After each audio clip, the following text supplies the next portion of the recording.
Everyone, welcome back to Tutorials by David, and in this video we will be having a review of the Jillian Michaels coffee trick.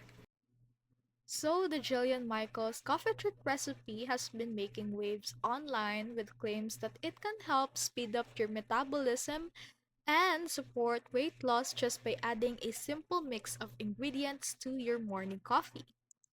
The recipe typically includes coffee blended with lemon, cinnamon, or apple cider vinegar, but despite the hype, there's no scientific proofs that this combo alone melts fat. While the ingredients have some health benefits like cinnamon or for blood sugar support, for lemon for vitamin C, calling it a magic weight loss hack is misleading.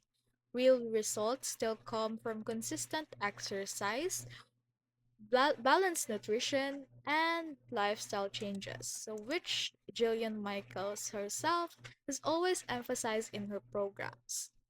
So, there are a lot of reviews from different platforms like YouTube, TikTok, and Reddit that claims that this trick has a benefits to them. So it may vary to your lifestyle, but if you want a trick that is viral and trending, you might have to try this one, but don't expect fast results just like a miracle pill.